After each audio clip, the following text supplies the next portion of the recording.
Hello everyone, एक बार फिर से आप सभी का स्वागत है आपके अपने यूट्यूब चैनल पर। आज की इस वीडियो में सीटेट के लिए सीडीपी के कुछ महत्वपूर्ण प्रश्नों को देखेंगे। तो चलिए शुरू करते हैं। आज की क्लास का पहला प्रश्न है, एक आदर्श अध्यापक में पाया जाने वाला गुण है। आपका ऑप्शन फर्स्ट हो जाएगा लोकतंत्रात्मक दृष्टिकोण, ऑप्शन सेकेंड आपका हो जाएगा विषय वस्तु पर अधिकार, ऑप्शन थर्ड आपका बाल मनोविज्ञान का ज्ञान, ऑप्शन फोर्थ है आपका उपयुक्त सभी। तो इस प्रश्न का आपका जो करेक्ट ऑप्शन हो जाएगा, आपका ऑप्शन फोर्थ करेक्ट हो जाएगा, क्योंकि एक आदर्श अध्यापक में लोकतंत्रात्मक दृष्टिकोण पाया जाता है, विषय वस्तु पर अधिकार होता है तथा बाल मनोविज्ञान का ज्ञान होता है। तो आपका ऑप्शन फोर्थ करेक्ट हो जाएगा। प्रश्न संख्या 2, पिछड़ा बालक वह है जो अपने पाठशालाई जीवन के मध्य 10 से 11 वर्ष में अपनी आयु के अनुरूप सामान्य कक्षा से नीचे की कक्षा का कार्य न कर सके। यह कथन किसका है? आपको बताना है यह कथन किसका है। ऑप्शन फर्स्ट है आपका सिरिल और बर्ट, सेकेंड है टर्मन, थर्ड है आपका टेलर, फोर्थ है इनमें से कोई नहीं। तो आपका जो करेक्ट ऑप्शन हो जाएगा, आपका ऑप्शन फर्स्ट सिरिल और बर्ट। यह कथन सिरिल और बर्ट का है। प्रश्न संख्या 3, पूछा गया है कि बाल मनोविज्ञान का केंद्र बिंदु है। बाल मनोविज्ञान का केंद्र बिंदु है। तो आपका जो करेक्ट ऑप्शन हो जाएगा, आपका ऑप्शन सेकेंड बालक करेक्ट हो जाएगा। बाल मनोविज्ञान का केंद्र बिंदु बालक होता है। प्रश्न संख्या 4, अच्छी स्मृति की विशेषता है। आपको बताना है कि इनमें से कौन सी अच्छी स्मृति की विशेषता है। ऑप्शन फर्स्ट है आपका शीघ्र पुनः स्मरण, बिल्कुल। शीघ्र पहचान, बिल्कुल। ऑप्शन थर्ड है आपका अच्छी धारणा, यानी आपका ऑप्शन फोर्थ करेक्ट हो जाएगा। अच्छी स्मृति की ये सभी विशेषताएं हैं। आपका ऑप्शन फोर्थ करेक्ट हो जाएगा। प्रश्न संख्या 5, पूछा गया है कि संवेग शब्द का शाब्दिक अर्थ है। संवेग शब्द का शाब्दिक अर्थ है। ऑप्शन फर्स्ट है क्रोध और भय, सेकेंड है आपका स्नेह तथा प्रेम, थर्ड है आपका उत्तेजना तथा भाव में उथल पुथल, फोर्थ है उपयुक्त में से कोई नहीं। तो आपका जो करेक्ट ऑप्शन हो जाएगा, आपका ऑप्शन थर्ड उत्तेजना या भाव में उथल पुथल करेक्ट हो जाएगा। प्रश्न संख्या 6, इसमें पूछा गया है कि निम्नलिखित में से कौन सा बच्चों के संवेगात्मक विकास के लिए सर्वाधिक उपयुक्त है। इनमें से कौन सा बच्चे के संवेगात्मक विकास के लिए सर्वाधिक उपयुक्त है। आपका ऑप्शन फर्स्ट है कक्षा कक्ष का प्रजातांत्रिक परिवेश, ऑप्शन सेकेंड है आपका अध्यापकों की कोई सहभागिता नहीं, ये तो बिल्कुल नहीं। ऑप्शन थर्ड है आपका कक्षा कक्ष का नियंत्रित परिवेश, ऑप्शन फोर्थ है आपका कक्षा कक्ष का अधिकारीवाद परिवेश। तो आप देख पा रहे होंगे, आपका जो करेक्ट ऑप्शन हो जाएगा, आपका ऑप्शन फर्स्ट ही करेक्ट हो जाएगा, कक्षा कक्ष का प्रजातांत्रिक परिवेश। प्रश्न संख्या 7,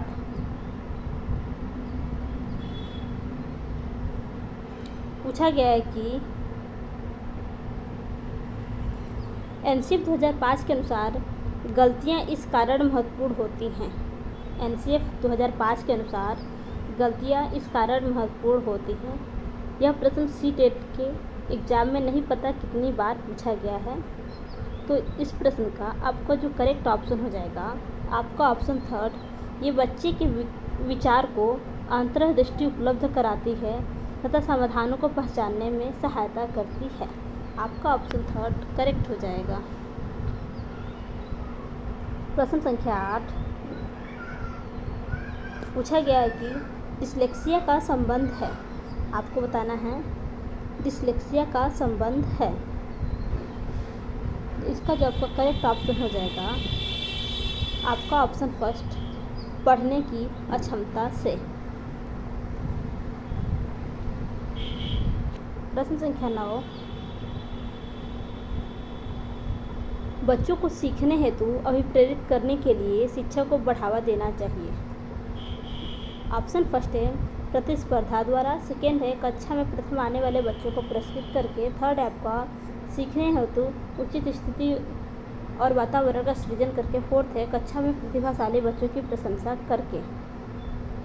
इस प्रश्न का आपका जो करेक्ट ऑप्शन हो जाएगा, आप समझ पा रहे होंगे कि आपका ऑप्शन थर्ड करेक्ट हो जाएगा, सीखने हेतु उचित स्थिति और वातावरण का सृजन करके।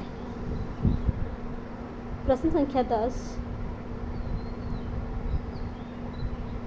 निम्नलिखित में से कौन सा अच्छे अनुशासन के मुख्य तत्व है? आपको बताना है इनमें से कौन सा अच्छे अनुशासन के मुख्य तत्व है। ऑप्शन फर्स्ट है कुशल मुख्य अध्यापक, बिल्कुल। सेकेंड है आपका स्कूल तथा स्वास्थ्य वातावरण, बिल्कुल। थर्ड है आपका आदर्श अध्यापक। फोर्थ है पुरस्कार और दंड। तो इस प्रश्न का जो आपका करेक्ट ऑप्शन हो जाएगा, ये सभी अच्छे अनुशासन के मुख्य तत्व हैं, तो आपका ऑप्शन फोर्थ करेक्ट हो जाएगा, ये सभी। प्रश्न संख्या 11, ग्रेड अंकों से कैसे अलग हैं? यह प्रश्न निम्न में से किस प्रकार के प्रश्नों से संबंध रखता है? ग्रेड अंकों से कैसे अलग है? यह प्रश्न निम्न में से किस प्रकार के प्रश्नों से संबंध रखता है? तो आपका ऑप्शन सेकेंड करेक्ट हो जाएगा, विश्लेषणात्मक प्रश्न। प्रश्न संख्या 12, पूछा गया है कि छात्राएं, ऑप्शन फर्स्ट है आपका, गणित के सवाल अच्छे से सीखती हैं लेकिन उन्हें कठिनाई आती है जब उनसे उनके तर्क के विषय में पूछा जाता है। सेकंड है आपका, अपनी आयु के लड़कों की तरह गणित में अच्छी हैं। थर्ड है आपका, अपनी आयु के लड़कों की तुलना में स्थानिक अवधारणाओं में कम कुशलतापूर्ण निष्पादन करती हैं। फोर्थ है आपका, भाषिक और संगत संबंधी अधिक क्षमताएं रखती हैं। तो आपका जो करेक्ट ऑप्शन हो जाएगा, आपका ऑप्शन सेकेंड करेक्ट हो जाएगा, अपनी आयु के लड़कों की तरह गणित में अच्छी हैं। प्रश्न संख्या 13, पूछा गया है कि एक शिक्षा कक्षा में लड़कों से शिक्षक यह कहता है, लड़के बनो और लड़कियों के जैसा व्यवहार मत करो, यह टिप्पणी है। आपको बताना है यह किस प्रकार की टिप्पणी है। तो आप देख पा रहे होंगे, आपका ऑप्शन थर्ड करेक्ट हो जाएगा, लड़के लड़कियों में भेदभाव और रूढ़िबद्ध धारणा को प्रकट करती है, बिल्कुल। आपका ऑप्शन थर्ड करेक्ट हो जाएगा। प्रश्न संख्या 14, पूछा गया है कि विद्यालयों में समावेशन मुख्यतः केंद्रित होता है। विद्यालयों में समावेशन मुख्यतः केंद्रित होता है। फर्स्ट है आपका, विशिष्ट श्रेणी वाले बच्चों के लिए सूक्ष्म गति सूक्ष्म प्रावधानों के निर्माण पर। सेकेंड है आपका, केवल निर्योग की छात्रों की आवश्यकताओं को पूर्ण करने पर। थर्ड है आपका, संपूर्ण कक्षा की कीमत पर निर्योग बच्चों की आवश्यकताओं को पूरा करने पर। फोर्थ है आपका, विद्यालयों में निरक्षर अभिभावकों की शैक्षिक आवश्यकताओं पर। तो इस प्रश्न का आपका जो करेक्ट ऑप्शन हो जाएगा, आप देख पा रहे होंगे कि आपका ऑप्शन फर्स्ट करेक्ट हो जाएगा, विशिष्ट श्रेणी वाले बच्चों के लिए सूक्ष्म गति सूक्ष्म प्रावधानों के निर्माण पर। प्रश्न संख्या 15, पूछा गया है कि बच्चों में सीखी गई निस्सहायता का कारण है। बच्चों में सीखी गई निस्सहायता का कारण है। ऑप्शन फर्स्ट है, इस व्यवहार को अर्जित कर लेना कि वे सफल नहीं हो सकते। सेकेंड है, कक्षा गतिविधियों के प्रति कठोर निर्णय। थर्ड है आपका, अपने अभिभावकों की अपेक्षाओं के साथ तालमेल न बना पाना। फोर्थ है आपका, अध्ययन को गंभीरतापूर्वक न लेने हेतु नैतिक निर्णय। तो आपका जो करेक्ट ऑप्शन हो जाएगा, आपका ऑप्शन फर्स्ट करेक्ट हो जाएगा, इस व्यवहार को अर्जित कर लेना कि वे सफल नहीं हो सकते हैं। आपका ऑप्शन फर्स्ट करेक्ट हो जाएगा। प्रश्न संख्या 16, संवेग का कौन सा सिद्धांत इस विचार को मानता है कि संवेगात्मक अनुभव संवेगात्मक व्यवहार पर आधारित है? ऑप्शन फर्स्ट है आपका, जेम्स लैंग सिद्धांत। सेकेंड है हाइपोथैलेमिक सिद्धांत। थर्ड है सक्रियता सिद्धांत। फोर्थ है अभिप्रेरण सिद्धांत। तो आपका जो करेक्ट ऑप्शन हो जाएगा, आपका ऑप्शन फर्स्ट जेम्स लैंग सिद्धांत करेक्ट हो जाएगा। प्रश्न संख्या 17 पूछा गया है कि मानव व्यक्तित्व के मनोलैंगिक विकास को निम्न में किसने महत्व दिया था। ऑप्शन फर्स्ट है कमेनियस, सेकेंड है हाल, थर्ड है हार्लिंगवर्थ, फोर्थ है आपका फ्रायड।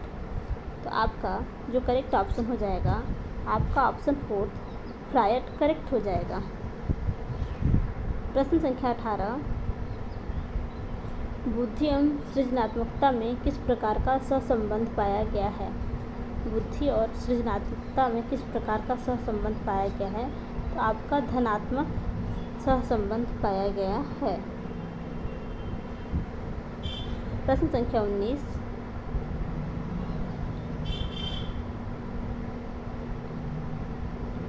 कक्षा में अनुशासन बनाए रखने के लिए सर्वाधिक प्रभावशाली उपाय क्या है। कक्षा में अनुशासन बनाए रखने के लिए सर्वाधिक प्रभावशाली उपाय क्या है। ऑप्शन फर्स्ट है आपका अनुशासनहीन छात्रों को कक्षा से बाहर निकाल देना, सेकेंड है शिक्षण को रोचक और व्यवहारिक बनाना, थर्ड है आपका छात्रों के अभिभावकों को सूचित करना, फोर्थ है आपका अनुशासनहीन छात्रों को विशिष्ट सुविधाएं प्रदान करना।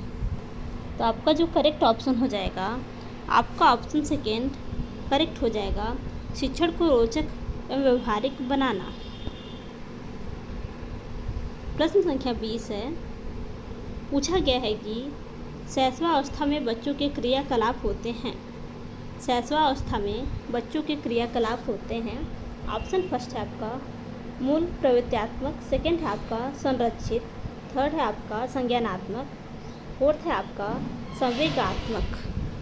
तो इस प्रश्न का आपका जो करेक्ट ऑप्शन हो जाएगा आपका ऑप्शन फर्स्ट करेक्ट हो जाएगा मूल प्रवृत्त्यात्मक।